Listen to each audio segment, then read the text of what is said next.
So like I said, this is just my contact information.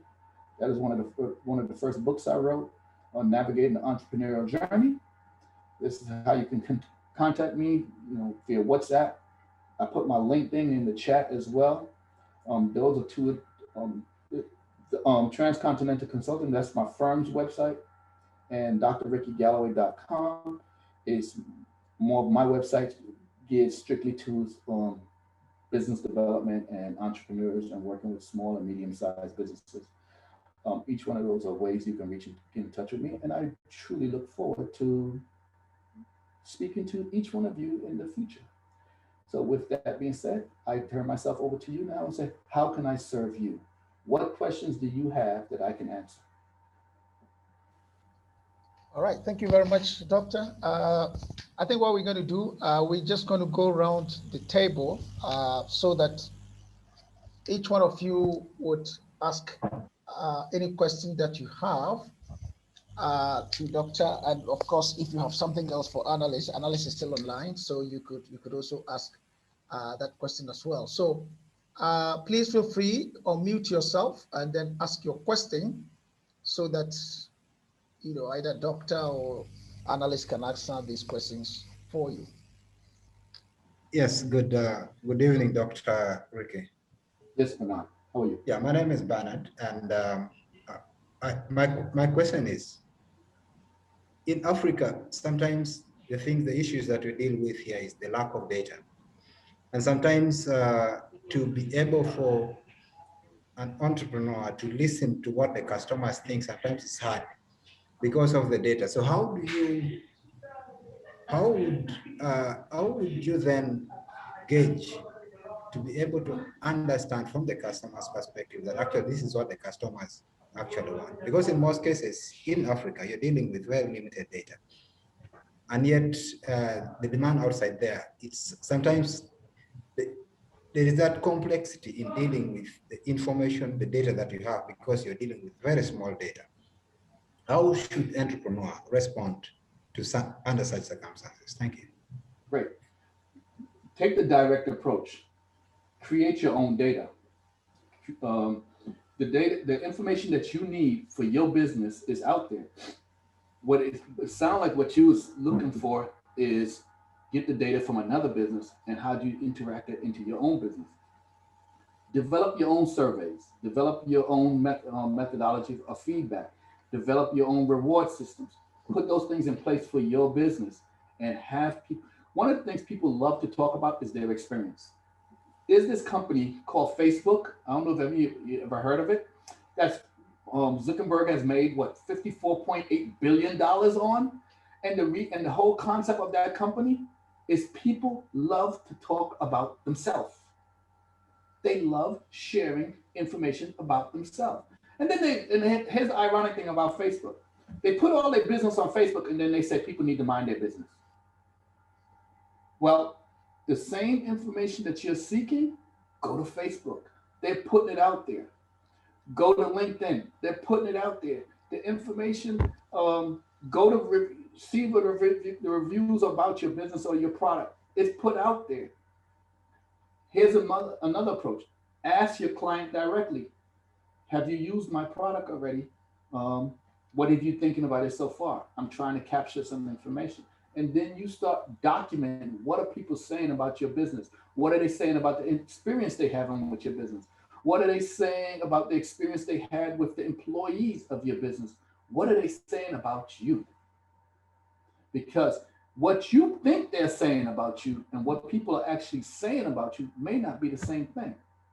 So be direct, ask them.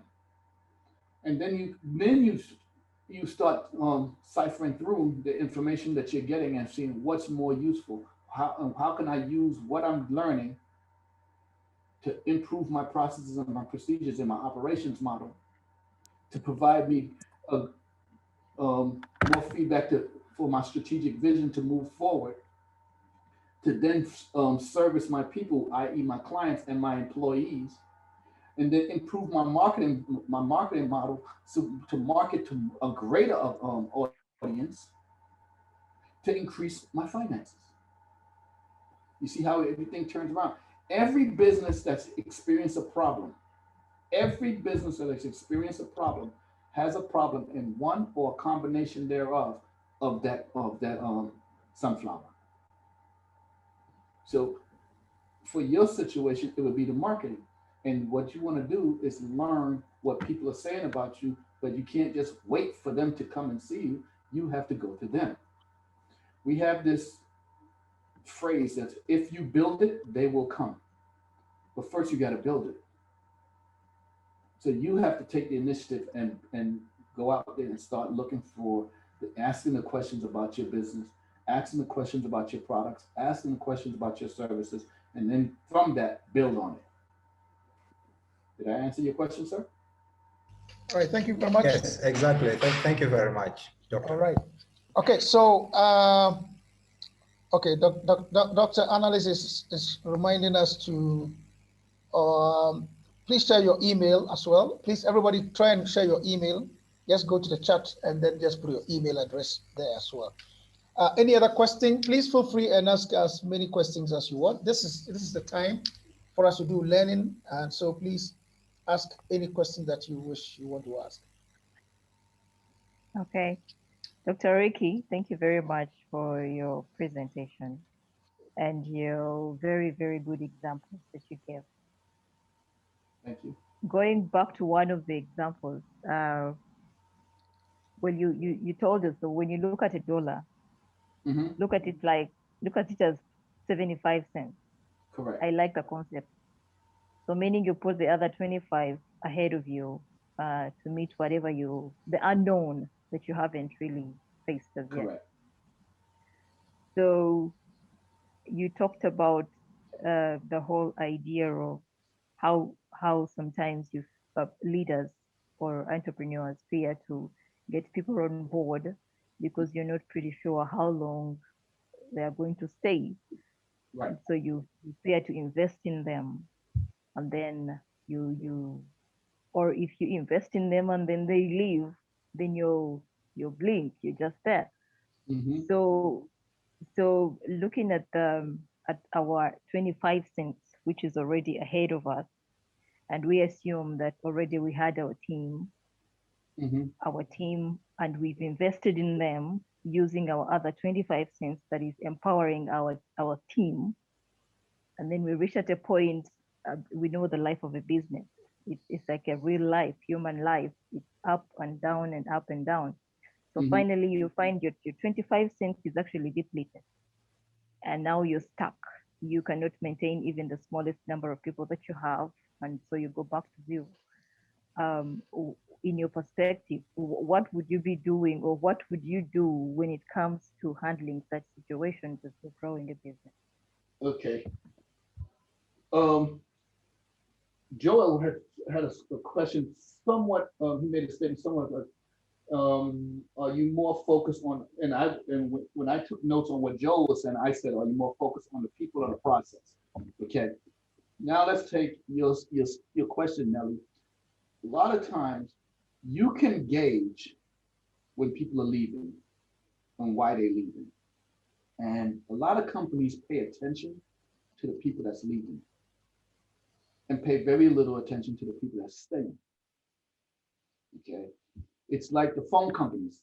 Here in America, cell phone companies, they always giving you some deal to come on to their self-service. But the people who stay with them, they don't get the same good deals. After a while, it's like, well, that's what that's what you are. And if you call your cell phone company, especially here in America, I guarantee you, whatever service you're on, they can save you money and give you the exact same service or even more. I do it all the time. Every 6 months, I call a cell phone company. If you're in America and you have cable, every 6 months, I call the cable company. I'm always looking for a deal. I'm always looking for a way to save my money. Now, with your employees, understand, there are going to be some people who want to leave. And you identify them and you see how they are and you understand what they're saying. But then there are people that want to stay. Okay. And you invest in them as well. If you are effectively running your company and you are being the example, they're not going to want to leave you. Okay. There are people who stay around you, even as your friend, and they go, Nelly is the type of friend you need to have. And no matter what, I can pick up the phone, I call Nelly, she's there for me. That person's going to be loyal to you. It's the same in business. You want the people who are working for you to know, hey, as a college professor, I had a student that called me and she said, Professor, I'm not going to be able to make it to class. Why aren't you making it to class? She said, well, I don't have a babysitter. I said, make this the last time you tell me you don't have a babysitter in the class. Bring the baby with you. Simple as that. Bring the baby with you. It's life. It happens. Let's. So as a result, she felt more comfortable knowing she don't have to miss class. You have an employee that has an issue. Don't take the attitude of, hey, that's your personal business. Handle it at home. This is work. You need to do. You know to do what you need to do at work. No. How can you help this employee? How can the company help this employee? People love sharing what happened to them, good or bad. Look at Facebook. The company's built on it. Okay. If your employees are saying, hey, I don't care what problem I have. If I go to Nelly, she's going to help me solve it. Or she's going to point me in the direction of who can solve it. People will come and work for you hand over fist. You don't have to worry about them leaving. Your problem will be the opposite. Now you have so many people wanting to work for you, you don't know who to pick from. Remember, there's 8.7 billion people in the world. There are people who want to come and work for you. But now you don't have the openings, but they still asking you, I want to come work for you because of other people have said about you. So yes, it's always good to invest in your people. And those who leave, when you invest in them and they go somewhere else and shine, and they said, where did you learn that? Oh, I learned it from Nelly. Because people will tell you, they're going to talk about where they learned it from. And if they move on and they move on to a better position, guess what? You was instrumental in their growth. Look at it from that perspective. Did I answer your question? Yeah, I think you did. All right, so let's take one or two more because of time. Please go ahead. The next person. Hi, Dr. Ricky. Thank you for your presentation. I wanted to comment on uh, three things that you had mentioned, but then I would beg to differ on your last point when you answered the last participant's question. But two things I learned from your presentation. When you mentioned that outsource your weaknesses and build on your strength, I felt that it spoke to me volumes with regards to my business. And then when you said to see your business as a Fortune 500 company, even from the get-go, that spoke volumes to me as well. But can I have a different opinion with regards to what you just said to the other participant? So I have a business, and then I still work for Yale New Haven Hospital as a registered nurse. When you mentioned that when people have problems, see that as, well, I guess what I'm trying to say is, don't just shun the problem. Don't say this is your issues at home, deal with it at home. Don't bring it to work. Sometimes, and just sometimes, human beings as we are, we bring stuff to work that are not supposed to be there. And I'm saying this not as an entrepreneur, but as an employee of a bigger organization. On my unit that I work as a nurse, there are other people that work there, obviously. And sometimes people would have attitudes. And I'm like, why are you having an attitude? We're working with patients who are really sick. Why do you have an attitude when these people are already going through enough as it is, health-wise? Mm-hmm. So you come to work with that attitude because you didn't have a great night or you didn't have a great morning or whatever, bringing that to work. How is my manager supposed to say, well, I'm still going to accommodate whatever your issues are, even when you're being rude towards patients?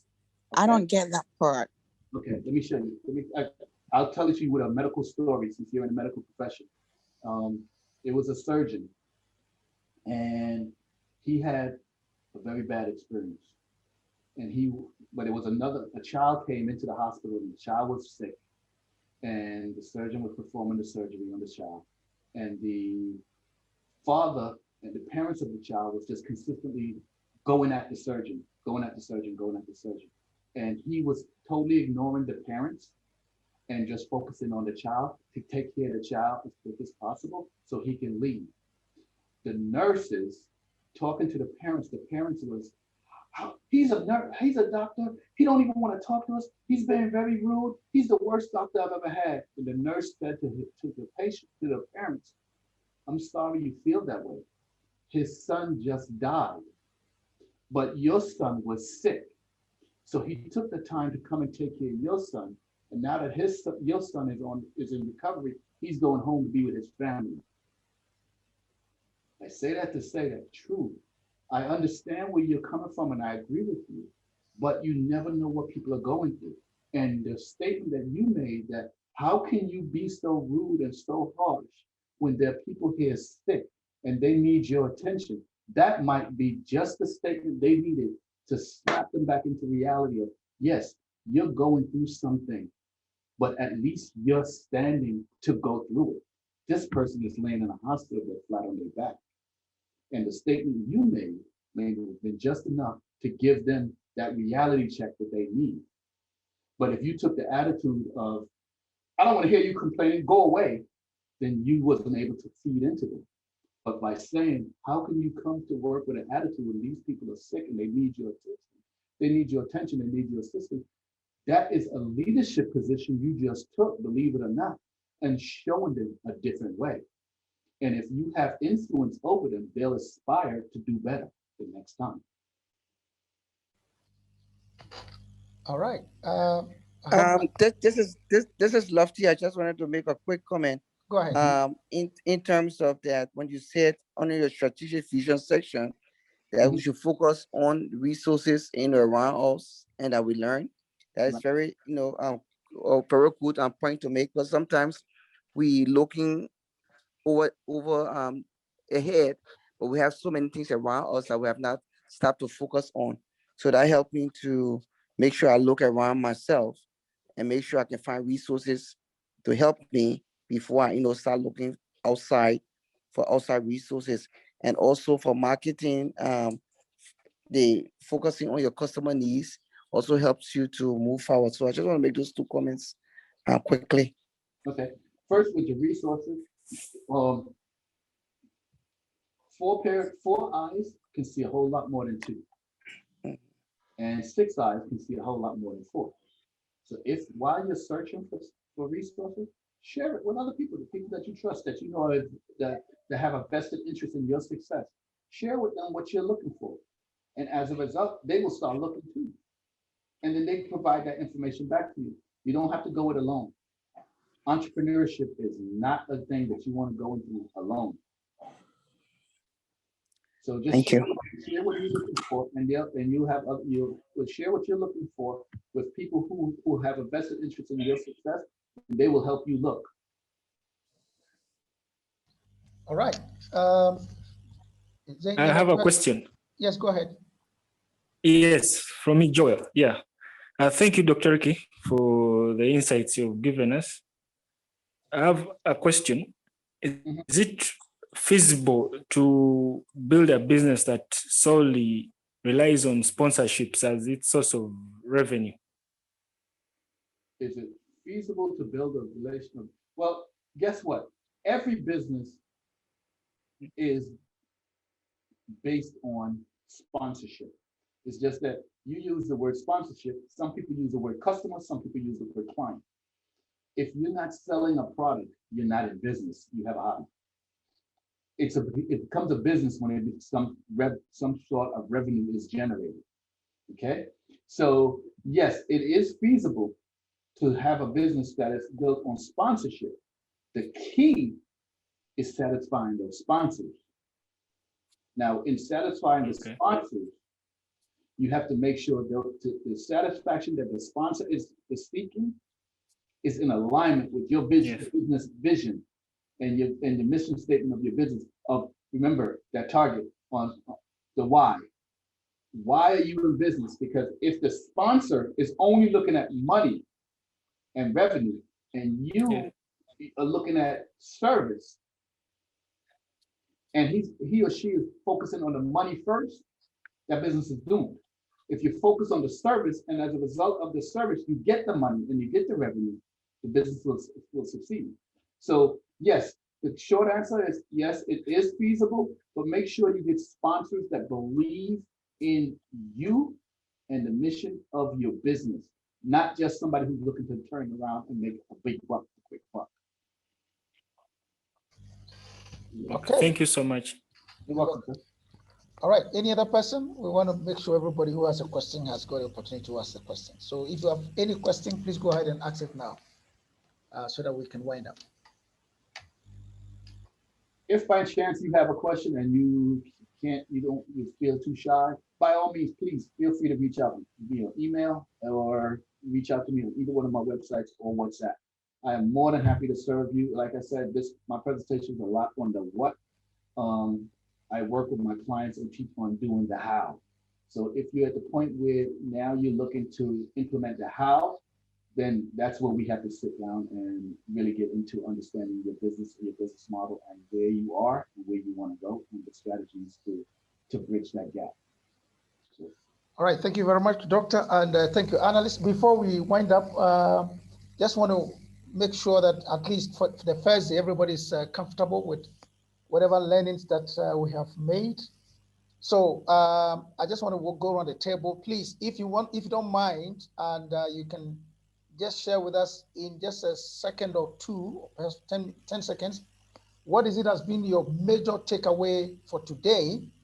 And if anything that you think that should be taken out of the session, please feel free and share with us right now. So please feel free to share with us what is your major takeaway for today in the two presentations. And if there's something else you think that you need to draw our attention to, please feel free and let us know. Please go ahead. It's Lofty. My major takeaway is that everything is possible if you're willing to try. And there are people out there willing to help you and work with you. And the sky's the limit. And never feel isolated, especially if you have a service to give to people. Others will come and help you along the way. So it's always good to be reminded that help is there if you need it. Wonderful. Who's next? Please go ahead. Martina. Let's go ahead, Martina. My takeaway was build your strengths and outsource your weaknesses. For instance, I also do graphics designing or brand strategy and identity. So you cannot do everything. You can go out to someone who is good at web designing, web development, and you don't pile everything on your head. Yeah. All right. Wonderful. Yeah. Who's next, please? Shanina here. Hey, Shanina, as long as. Thank you, Annelies. Thank you, Dr. Ricky. It's been a very insightful session, having the two of you share with us. So one of my key takeaways, I have a number, but one of them from Annelies' presentation is, much as I'm working on being a better person, being a better leader, but what kind of a leader does my team require? So that was something that I need to ponder on. What does my team need? Another is I need to run my business like a Fortune 500, like Dr. Ricky mentioned. That is really a great takeaway for me. In most cases, we get to look at where we are and we start gauging ourselves with how small we are. But if we start to think big, that means our entire mindset, our growth mindset will be changed and we shall start thinking big. A number of them that I have taken note of, being an entrepreneur, that means I need to build on my strengths and outsource the weaknesses. That also hit hard. So, another is speaking two languages, one that my customer understands and English. That was an example he gave. So that is really key. So I am really grateful for this session. It's been very, very informative. Thank you. Thank you very much. All right, wonderful. Who else want to share? Please go ahead. Just taking feedback as far as your learnings are concerned. This Yes, is Bernard? Bernard. Yes, Thank Bernard, you. go Thank ahead. you very much, Dr. Ricky and analyst for the wonderful presentation. I guess it's actually been a very wonderful section. I missed the first part largely. I want to pick the clip of it. But personally, the takeaway that I take from this presentation is that always listen to your customers and always pay attention to what they actually want. Sometimes you will tend to feed into your egos, but always try to listen to what the customers want and try to address them. That's the only way you can always be successful and always pay attention to the feedback. So thank you again. This has been a wonderful session. Yeah. Great. Who's next? Hi, Annalise. I wanted to thank you for the Jamboard that you shared with us. I feel like it was a really great tool. It makes it interactive for the presentation, and it's definitely something that I'm going to research into as well. Dr. Ricky, the last part about what you said about the team, I mean, you didn't say the exact way I'm saying it, but it's not always about the customer. The team is also critical to a business's growth. When you use that analogy or that example of the doctor who had just lost his son, but had come into work to help the customer's son, it gives a whole different light about incorporating what our team is feeling in the business itself. So thank you. Great. Anybody else? This is Nelly. Yes, I want Nelly? to thank analysts for that question of the first three questions that was asked of the what, the how, and why we are doing what we are doing. Mainly, I take that part of the why. It's been a big question for me, especially as we're pushing to be referable leaders and build businesses that are worthwhile. Why am I doing what I'm doing? I think it's a good reflective question that I have to keep on asking myself. Thank you very much. And again, of course, like I had said earlier, for the Jamboard, I am on it. Then Dr. Ricky, there's a part where you said, be genuine, be real, be you. And I think this was a big part for me, the way you brought it out. And of course, what everyone has said, I had also written it in business, you outsource your weakness and build on the strength. That was also very important to me when I reflected on it. Thank you very much. Okay, so ladies and gentlemen, I think we've come to the end of today's session. We can't thank all of you enough. But before we wind off, I think I'm going to ask both analysts and Dr. Ricky to make a few remarks and perhaps give us some pointers as to what to expect tomorrow. Let me start with analysts, please. Yes, thank you, Dr. Ricky, for your presentation. That was very interesting. And also for me, learnings, which I always like. So yeah, I really enjoyed it. And yeah, so I think for tomorrow, we can start off with our homework. What does my team need? And also, are you a boss or do you want to work for a boss? Because that gives you also some insights on really yeah, your own personal drive and why you would like to be one or the other. Yeah, and I think then I can dive a bit deeper into to scaling up. So how to scale up a startup to a scale up. Yeah, so that think that will be my program for tomorrow. Super, thank you. Okay, Doctor? Tomorrow I'm going to be talking more on the strategic thinking and excuse me, dealing with startups. I'm also Joel. A good bit of tomorrow will be touching on the people in your team, and like I said, making sure that you have an alignment. And one of the things, a big concentration, a big takeaway I will be for tomorrow is more of making sure that you have the right people, that you have aligned with the right people from the very beginning. Once you have the right people around you, you can accomplish anything. But if you try to look at the task and then build a team around the task, then you only have enough people to address that one task. But if you look at building the team first, you can address any task.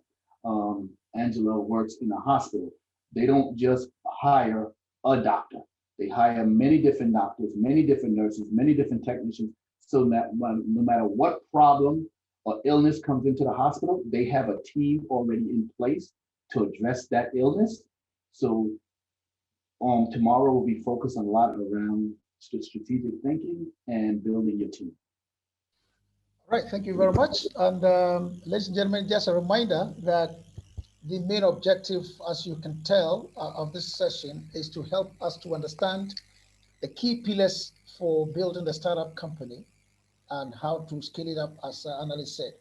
The reason why we are doing all this is because we've seen, I mean, the literature will tell you there are countless number of enterprises that start and they don't get to live to see the first birthday. Now, this whole session and the subsequent ones that are going to be following is to help all of us, not just to start a business, not just to have a creative idea, but also to understand the key pillars, the key strategic pillars that can make a company grow. It doesn't matter whether you've lost a company before, whether you've started before, or whether you are now thinking of starting. These are very, very important lessons for all of us to learn. And I hope that today has been a great day for you. And please, like the Bible said, don't just be hearers only. Please make sure and go and undertake what I call introspective analysis, both of yourself, but also of the system that you have put in place in your business, and try to incorporate some of the key learnings that you have adopted today, and make sure that by the time you end the session tomorrow, you start on a clean slate. On that note, I want to thank one more time our facilitators, and also for you, our precious clients and participants who make the time to be part of today's session. Please spread the word around, and for as many who want to join tomorrow, if you send us a mail, we'll give you a huge discount for those people to join us. But otherwise, please let people know that this is going to be continuing, not after tomorrow. There will be several webinars that we are going to be having. And so please take time and take good care of yourself. Make sure you don't expose yourself to COVID-19 so that your business and yourself can grow and scale up and become a legacy for you. Thank you so much and have a good night. Thank you. Thank you. Thank you. Thank you very much, y'all.